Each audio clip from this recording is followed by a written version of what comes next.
Pendant ta scolarité, tu te sens soutenu, heureux, méprisé, seul, en souffrance, respecté. Heureuse. Heureuse. Je sais pas, je suis norme. Sans plus. J'ai pas de soucis. Bah, soutenue et heureuse, oui. Ouais, soutenue, ouais. En souffrance. Ah, en temps de souffrance. En temps de souffrance même. Inadapté. Bon, j'ai été jusqu'au bout. J'ai aimé quand je suis arrivé en terminale. Mais tout le reste du temps, c'était compliqué. Donc, ouais. Donc, on va dire seul. Ouais, seul. Moi, j'ai été soutenu déjà par mes parents, mais j'ai pu aussi être soutenu par certains profs qui ont cru en moi, qui ont su m'aider au moment où peut-être j'allais flancher, ou je me sentais pas trop bien par rapport à l'école. Et j'ai eu ce soutien des enseignants, des employés du lycée ou du collège. Je me suis plus sentie seule en fait que soutenue. Je me souviens que je voulais faire quelque chose en particulier à un moment, en troisième d'ailleurs, où on avait la conseillère d'orientation qui était venue. Et moi, je voulais passer directement en professionnel en fait. Et elle m'avait dit non. Et elle m'a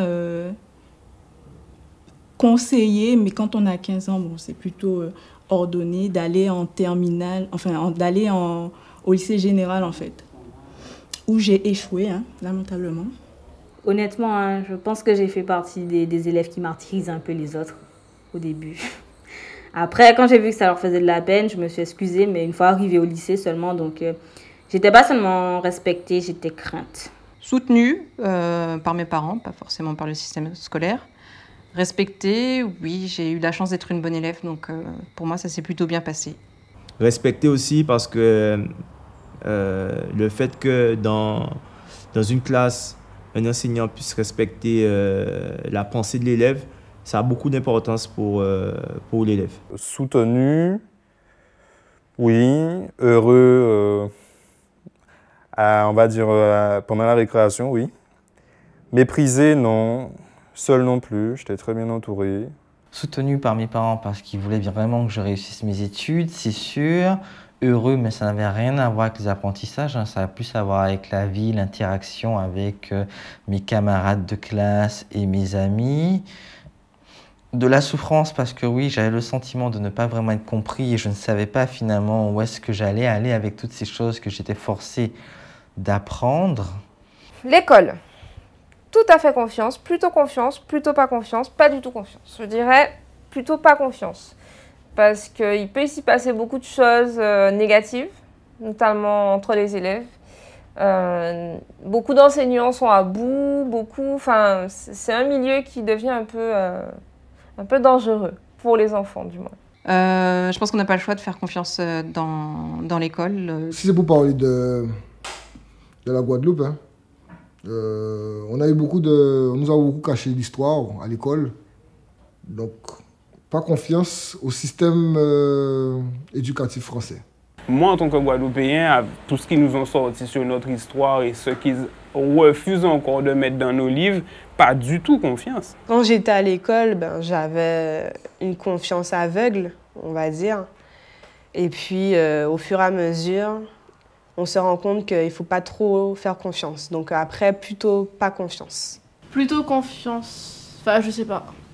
Moi, tout à fait confiance. Moi, j'aurais plutôt confiance, ouais. Parce que ça forme, oui, voilà, on assume informer, je trouve, dans ce que je fais. Plutôt confiance. Plutôt confiance. Plutôt confiance. Je ne vais pas mettre toutes les écoles dans le même panier, mais je pense qu'on pourrait faire mieux au niveau de l'encadrement, au niveau des enfants, pour qu'on ne se retrouve pas dans des situations où des enfants arrivent au collège, au lycée, sans savoir lire ou écrire convenablement. Donc je pense qu'il y a quelque chose à refaire à ce niveau-là. On a beaucoup de bacheliers qui sont dans la rue, qui sont au chômage et qui sont obligés de faire... Il y en a qui se prostituent, il y en a qui dealent pour s'en sortir. Donc si l'école nous promet un travail au bout et qu'au final on n'a pas, donc plutôt pas confiance. Par rapport aux jeunes de ton âge, tu dirais que tu fais partie de ceux qui ont le moins de chances de s'en sortir ou le plus de chances de s'en sortir. Sur une échelle de 0 à 5, je dirais que sur 5, je fais partie de ceux qui ont le plus de chances de s'en sortir. Ben, je dirais que je fais partie des jeunes qui ont le plus de chances de réussir hein, par rapport à tous les diplômes que j'ai déjà obtenus, par rapport à mon expérience professionnelle. Je pense que je peux bien m'en sortir dans la vie. Ben oui, je pense que j'ai des chances de m'en sortir quand même. J'ai la tête sur les épaules. J'ai quand même reçu une éducation, puis je suis toujours à l'affût en fait de quelque chose à faire. Hein. Donc oui. Je pense qu'on a quand même beaucoup de chances de s'en sortir. Ouais, on va se mettre sur 3,5. Ouais. 3,5 sur 5. 3,5, 4. Ouais, 3, 4, 4,5. 5 sur 5. Ouais. Enfin, on n'est pas à plaindre, quoi. Je fais partie des gens qui ont le plus de chances de s'en sortir. Pas parce que j'ai fait des études, de longues études, non, mais parce que j'ai beaucoup d'ambition et parce que j'ai une vraie force de caractère. En tout cas, je ferai tout pour. Alors, par rapport aux jeunes de mon âge, en Guadeloupe, noirs, qui a tendance à parler créole, mes chances de m'en sortir?